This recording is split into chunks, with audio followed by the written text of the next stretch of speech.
So good evening, क्या हालचाल बच्चों? सब बढ़िया? I hope everyone will be fine. ठीक है। सो लास्ट बेटा हमने कल properties of the solid, liquid and gases के ऊपर डिस्कस किया था। Now we are going to continue our diffusion process. ठीक है। डिफ्यूजन बेसिकली बेटा, डिफ्यूजन आप जानते हैं डिफ्यूजन क्या होता है? चलिए मैं बताता हूँ। डिफ्यूजन बेसिकली क्या है, जैसे हम बोलते हैं आप एक ग्लास पानी ले लीजिए। ठीक है। एक गिलास पानी के अंदर अगर आप एक ड्रॉप इंक गिराते हैं तो एक ड्रॉप इंक गिराने के बाद आपको स्टर करना पड़ता है, यानी कि चम्मच से घोलना पड़ता है, या अपने आप घुल जाता है? अपने आप घुल जाता है। यस, बिल्कुल घुल जाएगा। ऐसे अगर आप उसी ग्लास के अंदर या दूसरा एक ग्लास और ले लीजिए वाटर, उसके अंदर अगर एक ड्रॉप आप मिल्क की डालते हैं, यानी कि दूध की एक ड्रॉप डालेंगे या एक चम्मच एक स्पून डालते हैं, तो उसके अंदर भी आपको स्टर तो नहीं करना पड़ेगा, स्टरिंग करना नहीं पड़ेगा, इसमें भी वो अपने आप ही डिजोल्व हो जाएगा। राइट। सो ऐसी कंडीशन को हम क्या बोलते हैं? डिफ्यूजन। आइए डेफिनेशन के थ्रू समझते हैं एक बार। क्या कहता है बेटा? The intermixing of the particles of the two different matter by their own is called the diffusion. Example जैसे कि ink in water, milk drops in water and salt in water, etc. There is n number of the examples. So second property क्या है बेटा? It is a property of the matter which is based on the motion of its particle. It occurs in all the three states, solid, liquid and gas. यानी कि बेटा ये जो property of matter है, it is based on motion of the its particle, यानी कि उसके movement के ऊपर डिपेंड करती है बेटा, उसके मोशन के ऊपर डिपेंड करती है। जिसका जैसे पार्टिकल्स आर, कैसे बोलते हैं पार्टिकल, जो प्रॉपर्टीज हमने पढ़ी थी, कैरेक्टरिस्टिक्स पढ़े थे।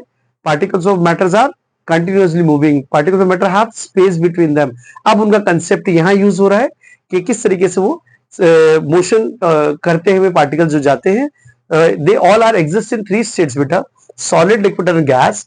एंड सेकंड लास्ट पॉइंट है हमारा, diffusion is fastest in the gaseous particles rather than the slowest in solid. अगर बेटा गैसियस और सॉलिड का एग्जांपल समझना चाहें तो आप समझ सकते हैं। आप गैसियस अगर पार्टिकल्स में देखेंगे, मैंने यहाँ से बेटा एक डिओड्रेंट है, ये मेरे पास डिओ है, कंपनी का प्रचार नहीं, सिर्फ बता रहा हूं, ये डिओ है। अगर मैं इसको भी मैंने दबाया और इसमें ऐसे स्प्रे किया मैंने, तो इसकी फ्रेग्रेंस कहां तक जाएगी बेटा? पूरे आसपास के मेरे एनवायरमेंट में चली जाएगी इवन। तो ये डिओ की बेटा, डिओ की स्प्रे है, यानी गैसियस पार्टिकल्स इसमें से निकलेंगे। You can check, see the gaseous particles, see बेटा गायब हो गए। इसका मतलब क्या है? गैसियस पार्टिकल्स सर बहुत स्पीडली गए।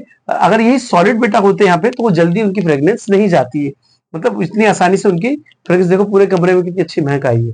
ठीक है, प्लीज कॉपी उसका एग्जांपल। जैसे कि मैंने बात करूं, एक डीओ का दिया, एक आपका यहाँ सॉलिड, एक कोई क्यूब ले लीजिए। तो ये इसका देखा होगा आपने ओडोनिल। यस, हम अक्सर अपना बाथरूम या वॉशरूम वगैरह में यूज करते हैं ओडोनिल। ओडोनिल जो आता है वो एक सॉलिड फॉर्म में होता है, तो उसकी फ्रेग्रेंस इतनी तेजी से नहीं आती जितनी डीओ की आएगी हमारे। ठीक है, ये सॉलिड फॉर्म में है और ये गैसियस फॉर्म में। Please copy, then will continue. So बच्चों, अभी आपने डिफ्यूजन का प्रोसेस देखा, डिफ्यूजन की डेफिनेशन भी देख ली। ठीक है, और उसके बाद हम आगे चलते हैं नेक्स्ट टेम्परेचर के ऊपर। टेम्परेचर का क्या है बेटा topic? The common unit of the temperature and it's SI units. Temperature generally हमने देखा होगा बेटा, बॉडी का टेम्परेचर क्या है? एक तापमान, हिंदी बोलते हैं हम तापमान। तापमान बोले तो यदि मुझे बुखार है तो मेरी बॉडी का टेम्परेचर कितना हो जाएगा? 93, 94, 98.4 डिग्री से एक्स्ट्रा होगा तो मुझे फीवर हो जाएगा, और उससे कम होगा तो मुझे ठंड लगने लगेगी। ठीक है, वो फ़ारेनहाइट में है, और केल्विन, जैसे हमारा फ़ारेनहाइट, डिग्री सेल्सियस और केल्विन, तीनों ही टेम्परेचर की मेजरमेंट्स हैं। बट कोई डिग्री सेल्सियस में बताता है, कोई इसको फ़ारेनहाइट में बताता है, कोई केल्विन में बताता है। So let's see with some examples बेटा। जैसे कि हमारे पास में है, the common unit of the measuring temperature is degree Celsius. ज्यादातर बेटा हम क्या करते हैं, कॉमन यूनिट में जो गिनते हैं उनको हम क्या बोलते हैं? Degree Celsius. ठीक है, जैसे ये it is denoted by 0 degree Celsius. The melting point of the ice on the Celsius scale, बेटा ज्यादातर क्या है, जो मेल्टिंग पॉइंट हमारे हमेशा गिवन होता है हमारे को आइस के ऊपर, कितना होता है? 0 डिग्री सेल्सियस। बता सकते हैं कि 0 पे हमारे जब फ्रीज हो जाता है बेटा, 0 पे आप क्या बोलते हैं? फ्रीज हो गया। उसके बाद माइनस में तो और, माइनस में और होता चला जाता है। ठीक है, सेकेंड द बॉइलिंग पॉइंट, यानी कि बॉइलिंग पॉइंट जो शुरू होता है वो सेल्सियस स्केल्स पे कितना होता है? 100 से होता है। ठीक है, अगर पानी आपको गर्म कर रहे हो, पानी आप गर्म करने में जब आप थर्मोमीटर डालेंगे तो जो बॉईल करना शुरू करेगा वो 100 डिग्री जैसी हो जाएगा, तुरंत वो बॉईल होना शुरू हो जाएगा। जब तक वो 100 डिग्री नहीं होगा तब तक बस सिर्फ आपको आपको एयर पार्टी, उसके जो गैसेस, जो वेपर्स फॉर्म में आपको दिखाई देंगे। लेकिन जब बॉईल होना शुरू होता है तेजी से, जो आपका जिस पैन के अंदर आप पानी को रखेंगे, तो जब बॉईल होना शुरू होगा इट मींस वो 100 डिग्री टेम्परेचर पे पहुंच चुका है। ठीक है, इसको दे रखा है 100 डिग्री सेल्सियस पे, वो स्टार्ट करता बॉइल होना, ठीक है, और वो मेल्ट करना शुरू करता है आइस का 0 डिग्री सेल्सियस से, क्या उसका स्टार्टिंग पॉइंट हो चुका है मेल्ट होने का 0 डिग्री से। Next, the SI unit of the measuring temperature is always is in Kelvin, ठीक है, हमेशा उसको किसमें नापा जाता है बेटा, कैल्विन में नापा जाता है। नापने को आप इसको डिग्री सेल्सियस से जैसे मैंने बताया ऊपर, तो वैसे आप इसको कैल्विन में भी नाप सकते हैं और डिग्री सेल्सियस में नाप सकते हैं। और उसका जो डिग्री सेल्सियस जो कैल्विन स्केल का जो मेजरमेंट होता है बेसिकली वो कितना रखा गया है, 273 कैल्विन, ठीक है। ये कैल्विन बिकॉज ऑफ क्यों बोलते हैं इनको, because Kelvin was a scientist, एक उनके साइंटिस्ट हैं, उनके नाम के से हम सरनेम पे रखते हैं, वैसे उनके नाम पे भी कैल्विन स्केल बनाया गया, ठीक है। तो 273 कैल्विन, ठीक है। नेक्स्ट है बेटा, the boiling point of the water is how much, और द कैल्विन स्केल्स के हिसाब से देखेंगे तो बेटा 100 डिग्री तो आपका क्या हो गया, इसका टेम्परेचर हो गया जिसने पे बॉइल करना शुरू करता है, प्लस में 273, यानी कि जो कैल्विन स्केल्स का जो नॉर्मल टेम्परेचर है उसको 273 में हम ऐड ऑन कर देंगे तो कितना हो जाएगा total 373, as you can see बेटा। तो 0 डिग्री सेल्सियस बेसिकली कितने के बराबर होता है, हम बोल सकते हैं 273 कैल्विन के बराबर, ठीक है। आइए इसके बेस पे कुछ न्यूमेरिकल करते हैं, पहले से कॉपी कर लीजिए आप। सो बेटा आई होप आपको वाला समझ आया होगा। आइए इसके बेसिस पे एक फॉर्मूला है हमारा, जो बेसिक फॉर्मूला जो हमने ड्राइव किया है बेटा, कैल्विन स्केल को कैसे निकालते बेटा, जब भी आपको वैल्यू कैल्विन स्केल में चाहिए, it means temperature on the given Celsius plus में 273 वैल्यू को डालने का कैल्विन स्केल की, ठीक है। सो लेट्स सी, एक एग्जांपल समझते हैं। आपके पास कितना है 25 डिग्री सेल्सियस, तो हमको कितना चाहिए, टेम्परेचर इन कैल्विन चाहिए बेटा, टेम्परेचर इन कैल्विन। तो कैल्विन के लिए क्या करेंगे, Kelvin is equal to temperature on Celsius की वैल्यू प्लस 273। सो बेटा you can see the 25 degree Celsius 25 plus 273, it means 538,729 और 2 का 2, it means total it's come in Kelvin value, ठीक है। नेक्स्ट है बेटा एक और सॉल्यूशन है, यू कैन सी आपको बोला है convert the temperature of degree Kelvin to degree Celsius. तो बेटा कुछ नहीं करना, अगर आपको ये इसको कहते हैं कैल्विन में चाहिए, सो हाँ कैल्विन में कन्वर्ट करना है तो कुछ नहीं करेंगे, इसको माइनस कर देंगे, सिंपल। सेल्सियस डिग्री चाहिए, राइट, सेल्सियस, ठीक है, टेम्परेचर इन सेल्सियस। तो क्या करना है यहाँ पे, गिवन जो आपको कैल्विन है, कैल्विन में से माइनस कर देना है 273, ठीक है। तो क्या करेंगे आप, 300 degree Kelvin minus 273 Kelvin, so you will get the total 27 degree Celsius. Now it's converted into this value, please copy, ठीक है बेटा। आगे बच्चों, सो देखते हैं next, change in states of matter, change कैसे होते हैं मैटर के, ठीक है, किस किस स्टेट में होता है बेटा। हैव यू सीन बेटा, सॉलिड स्टेट से कोई चीज रखी हुई है तो बेटा वो लिक्विड स्टेट में कब बदलती है, जब उसको हीट दी जाती है बेटा, ऊपर से दे रखा है हीट इज गिवन फॉर, अगर मेल्ट करना चाहते हैं आप इसको, और अगर लिक्विड को गैसियस बनाना है तो बेटा फिर वापस क्या करना पड़ेगा, फिर से आपको इसको दोबारा हीट देनी पड़ेगी, देख पा रहे हैं आप, ठीक है। और इसको वापस अगर मैं बात करूं गैसियस से फिर से वापस स्टेट में डालना है मुझे, तो क्या करना पड़ेगा, इसे कंडेंस करना पड़ेगा, गैसियस से कंडेंस करना पड़ेगा। कंडेंस करने के बाद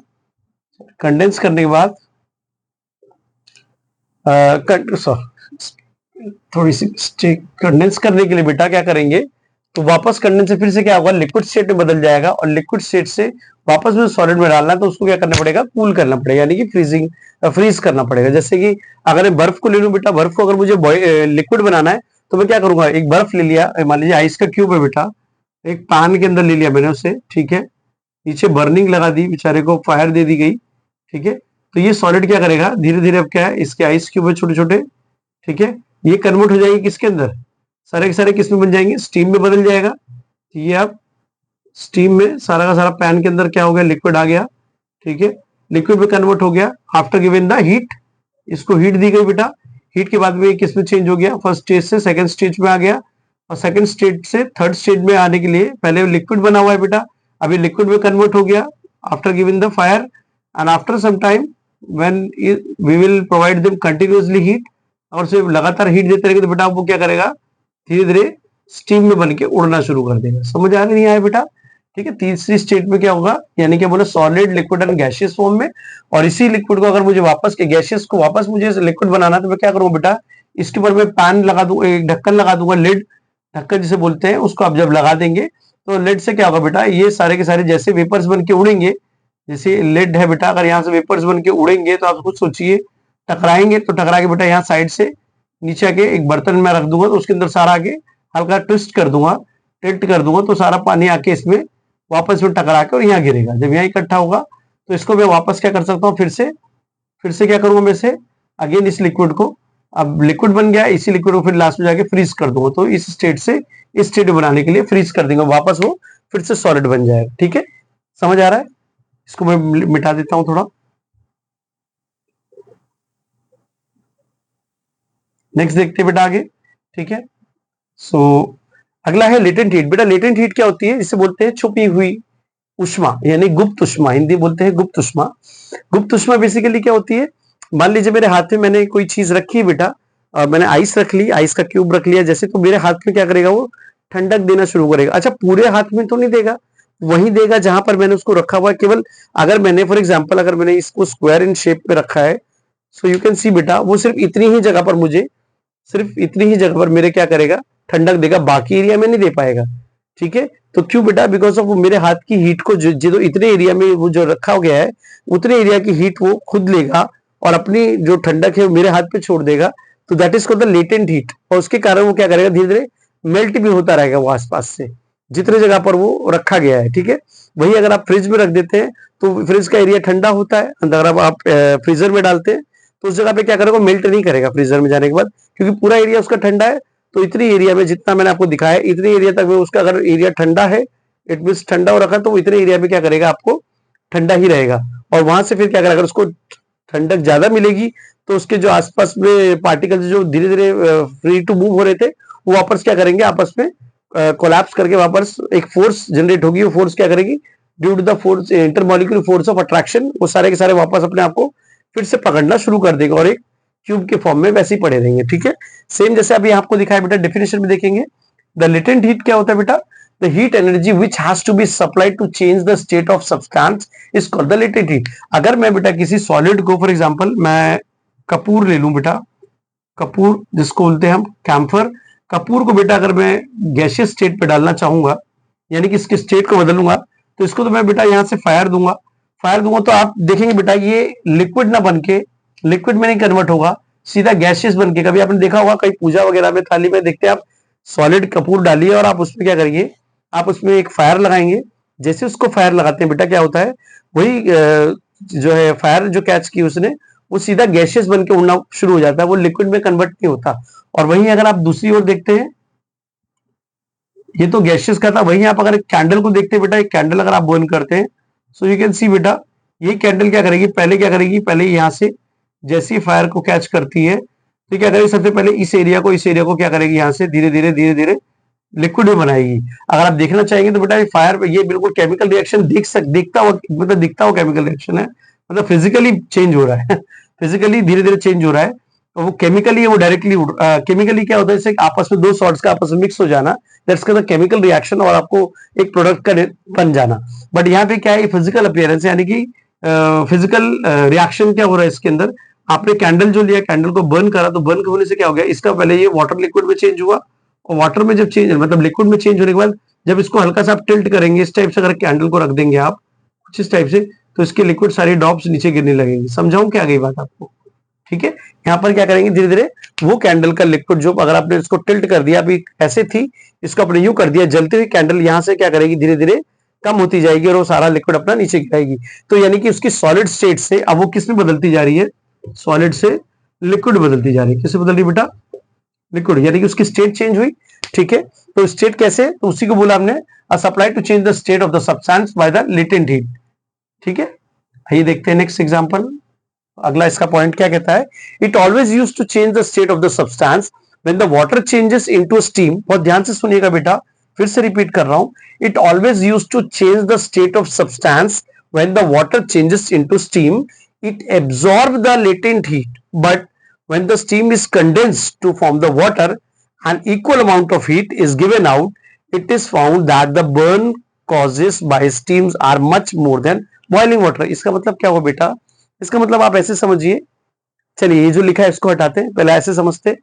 आप रोटी देखिए, आपने मम्मी जो रोटी बनाती है, आप भी बनाते होंगे, अभी तो आप पढ़ रहे हैं, आप कहाँ से बनाएंगे, बनाता तो मैं हूँ। एनीवे, तो क्या किया आपने, आपने चपाती बेटा बनाते हुए देखा मम्मी को, कभी आपने देखा वो जो रोटी जो फूल जाती है, कभी उसमें से फूली हुई रोटी में से ऐसे उंगली करके देखो कितना मजा आता है ना? हाथ में एक नई पूड़ी बन जाएगी, देखा है आपने? जिस जगह आप जलाएंगे, जिस जगह आपने उंगली मारी है वहां फिंगर जहां आपने मारी उस चपाती के ऊपर, तो आपकी रेडनेस या हल्की इरिटेशन जलन सी होने लगेगी उस एरिया में। तो बेटा क्यों? क्योंकि उसकी स्टीम जो है, अभी फुली हुई थी रोटी, रोटी के अंदर क्या थी? स्टीम थी बहुत सारी।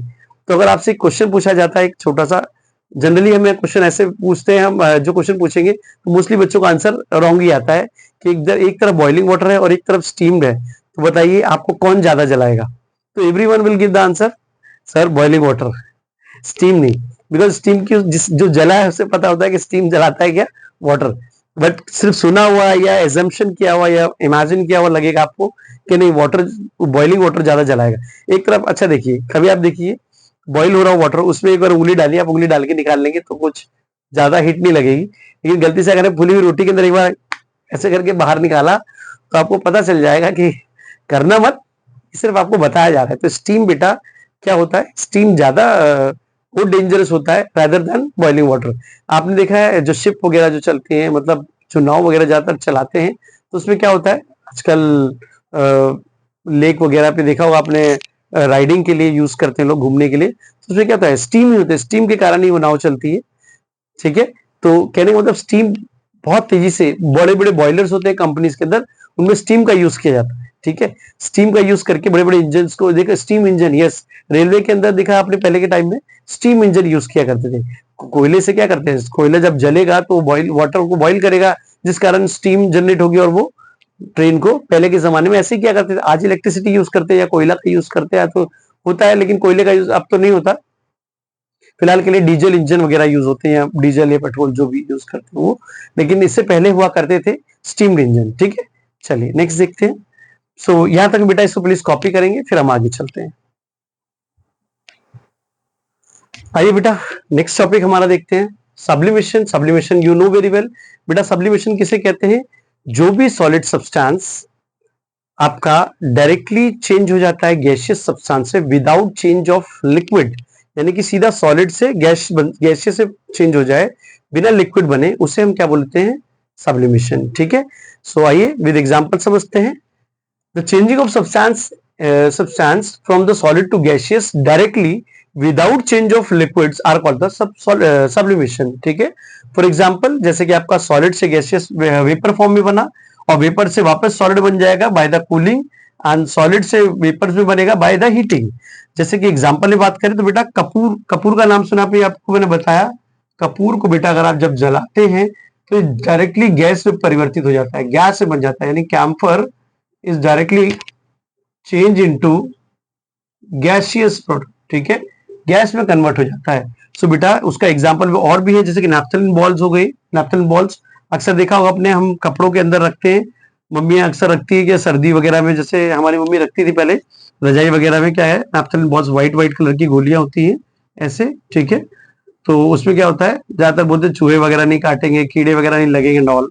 ठीक है, सो इसको हम जब एक आध साल बाद जब देखते थे, यही बॉल छह महीने बाद, मतलब 4-5 जब ठंड आती थी, 6-7 महीने देखते तो वो बॉल्स बिल्कुल बारीक बारीक से हो गई होती है। ठीक है, क्योंकि उसकी फ्रेग्रेंस धीरे धीरे उसकी जो स्मेल होती है वो उसके आसपास ही रहती है, ताकि वो उसको ढक के, मतलब उसके बीच में से रख देते हैं जगह जगह पे। जैसे क्लोथ्स है तो उस क्लोथ्स के ऐसे बीच रख दिया पैकेट खोल के, तो उससे क्या होता था, वहां बैक्टीरिया कुछ नहीं लगना, कोई कीड़े वगैरह कुछ नहीं लगते थे। ऐसे कैंपर बेटा कपूर का एग्जांपल दिया, आयोडीन हो गया बेटा, ऐसे एंथ्रासिन, बहुत सारी चीजें। तो सारे के सारे क्या है, सॉलिड से डायरेक्ट गैसियस में बदलते हैं without change of liquid, that is called sublimation. Please copy. So बेटा आइए देखते हैं सब्लिमेशन के बाद नेक्स्ट टॉपिक हमारा effect of change of pressure. बेटा चेंज ऑफ प्रेशर से हम समझेंगे, प्रेशर की चेंज करने से हम बेटा किसी भी मैटर, यानी कि हम यहाँ बोले physical states of matter can be change bye the pressure, right. Physical जितने भी हमारे फिजिकली हम जो देखते हैं उन सबको, जो भी देख रहे हैं हम उसको हम प्रेशर से चेंज कर सकते हैं। जैसे कि एग्जांपल में समझे, मान लीजिए मेरे पास एक ग्लास है बेटा, ध्यान से देखेंगे, ये ग्लास क्या है, यस ग्लास ही है, और एक मैंने पिस्टन ले लिया, ठीक है, पिस्टन ले लिया, ठीक है, पिस्टन, और उस पिस्टन को क्या किया बेटा, यहाँ मेरे पार्टिकल्स है बहुत सारे, ठीक है, उन पार्टिकल्स को मैंने क्या किया, प्रेशर कराना शुरू किया, यानी प्रेशर लगाना शुरू किया इस पार्टिकल्स के ऊपर। तो देखो बेटा कुछ इस टाइप से, कहने का मतलब ये प्रेशर में कुछ इस टाइप से आएंगे कि हमारे आसपास में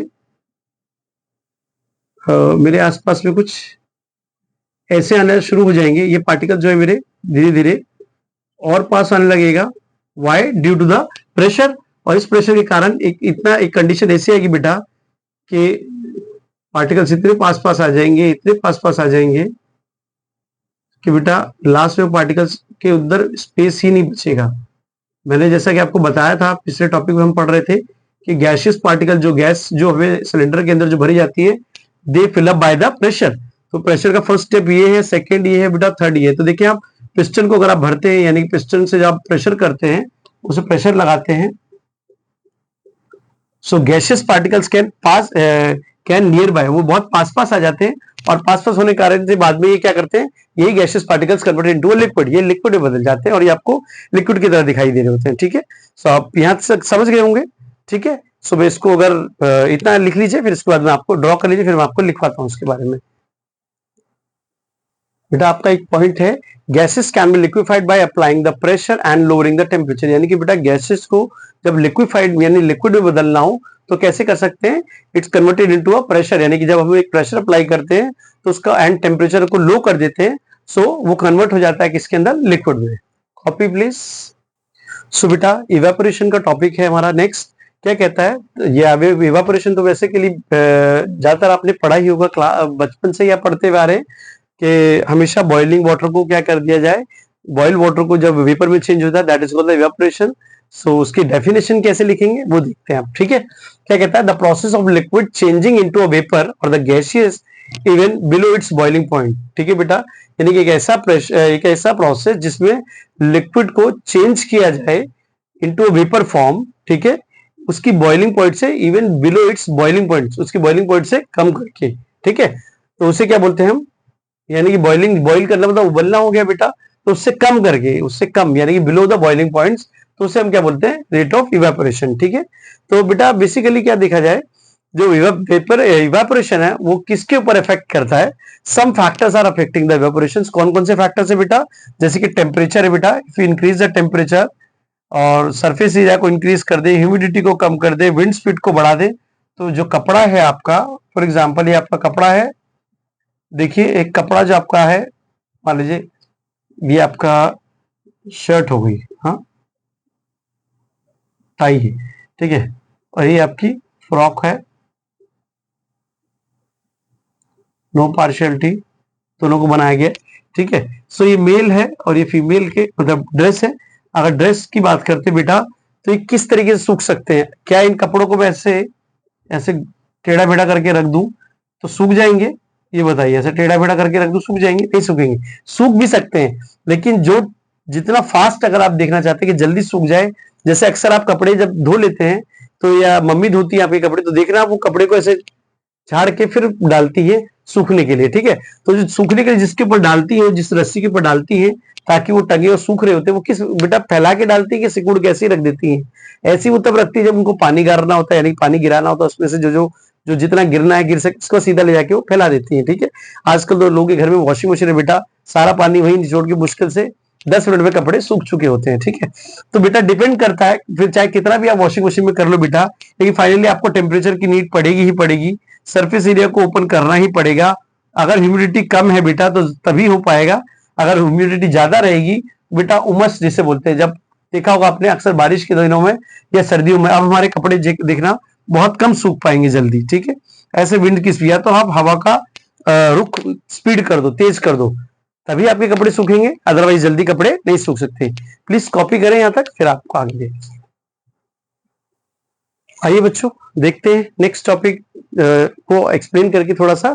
जैसा कि हमने देखा था कुछ फैक्टर्स होते हैं बेटा जो आपको रेट ऑफ इवापोरेशन के ऊपर असर डालते हैं, जैसा कि आपका टेम्परेचर हो गया, सरफेस एरिया हो गया, ह्यूमिडिटी हो गई, ठीक है, तो कैसे करते हैं, अगर उनको डिफाइन करना हो तो कैसे लिखेंगे हम, the rate of evaporation increasing और increases the temperature of liquid और से बाय हीटिंग। बेटा अगर रेट ऑफ इवेपोरेशन कैसे हो सकता है, आपका कपड़ा देखिए दो तरीके से सूख सकता है।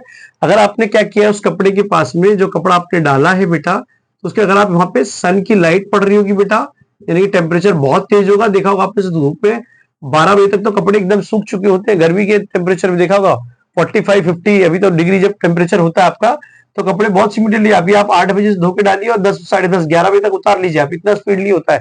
मैं तो एक एक शर्ट जो है 2-2 घंटे 1.5 घंटे में आराम से सूख जाती थी, इतना ज्यादा टेम्परेचर होता है वहां पे, ठीक है।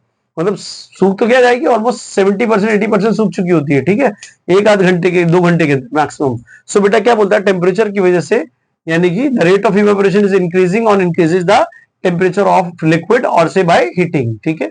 यही बेटा आपका क्या बोलता है अगला टेम्परेचर बेटा। Next surface area of the liquid, यानी कि सरफेस एरिया ऑफ लिक्विड, अगर लिक्विड में सरफेस एरिया अगर आप बढ़ा के रख देते हैं तो उसका इवेपोरेशन कैसे होता है बेटा, the rate of evaporation can be increases by increasing the area of liquid, यानी कि जहां से अगर आप मैं बात करूं, अगर एक बॉटल है बेटा, समझिए एक बॉटल, कपड़े का उदाहरण बहुत दे दिया आपको, एक बॉटल है, इस बॉटल के अंदर बेटा क्या है, मैंने गरम गरम टी डाल दी है, ठीक है, इसके अंदर टी है बेटा, तो ये चाय जल्दी ठंडी होगी, या ये जो सॉसर है जिसके अंदर मैं चाय डाल के पीने वाला हूँ, चाय का कप जिसमें रखते हैं हम, ठीक है, अभी चाय की प्याली है नीचे, ये प्याली है बेचारी, ठीक है, और ये चाय है, ठीक है, तो ये बताइए मुझे चाय किसमें जल्दी ठंडी होगी, कप में होगी, बॉटल में होगी, या प्याली में होगी।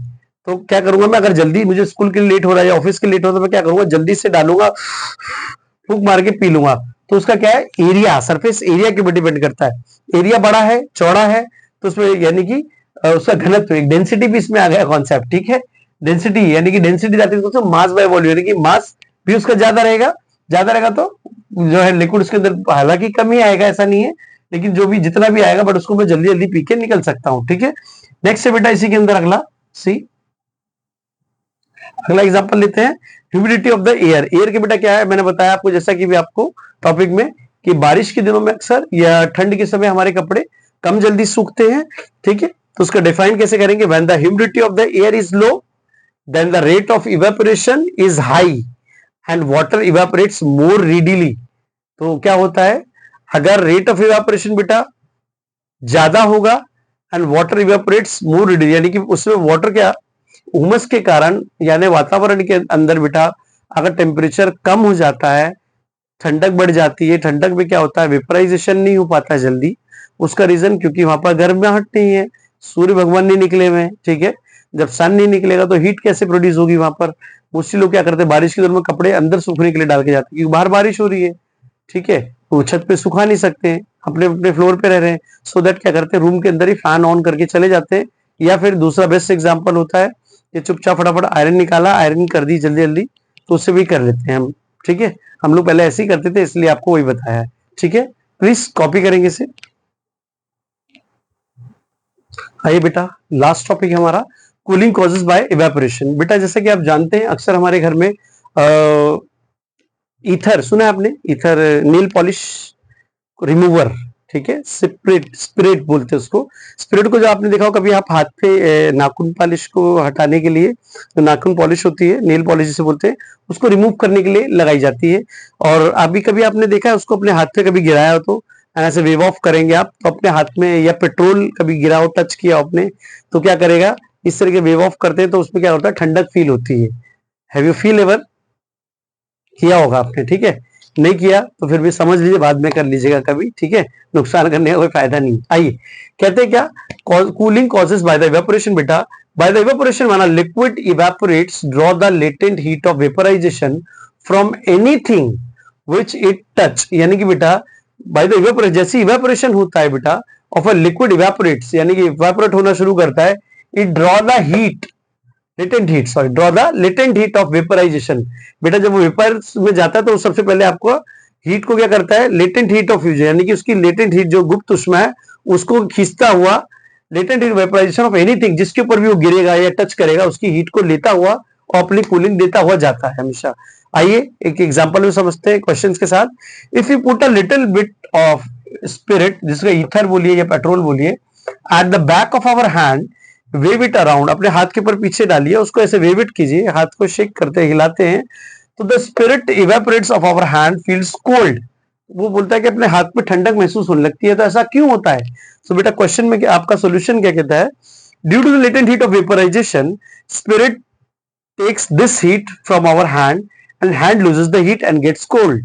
जैसे बेटा आपको बताया था कि अपने हाथ के ऊपर गिराते हैं तो अपनी स्किन जो है उसको, उसकी कूलिंग को, वो जो अपना केमिकल इफेक्ट है जिसे बोलते हैं ईथर या पेट्रोल या स्पिरिट, वो अपना इफेक्ट जो है इस हाथ को दे देता है और हाथ की हीट को खुद ले लेता है और उतने एरिया, जितने एरिया में वो गिरा था उतनी हीट की, उतनी ही एरिया को कूल करता है। ठीक है, नेक्स्ट देखते हैं बेटा अगला क्वेश्चन एक। सो आइए बेटा लास्ट क्वेश्चन है आपका। During the summer days water is usually kept in an earthen pot, जिसे हम मटका बोलते हैं, to keep it cool. Why? यानी कि गर्मियों के समय बेटा हम क्या करते हैं, ज्यादातर मटके के अंदर पानी रखते हैं। उसका रीजन क्या होता है बेटा? और मशीन वाला पानी लाइक आरओ वगैरह, तो ऐसे पानी को पीने से बेटर होता है मटके का पानी पिए, जिसमें क्या होता है वो हमें एक तो हमारे शरीर के लिए अच्छा होता है, दूसरा मिट्टी का बना हुआ है, और तीसरा चीज कि वो ठंडा भी होता है। ठीक है, तो गांव में तो फ्रिज होते नहीं है ज्यादातर, अब तो खैर लेटेस्ट आजकल मॉडल गांव जहां हो चुके हैं, तो मॉडर्न जमाने के हिसाब से गांव में भी चेंजेस आ रहे हैं, बट गांव के जो आज भी कुछ लोग हैं वो आज भी घर में मटका ही यूज करते हैं, जो उसके फायदे जानते हैं।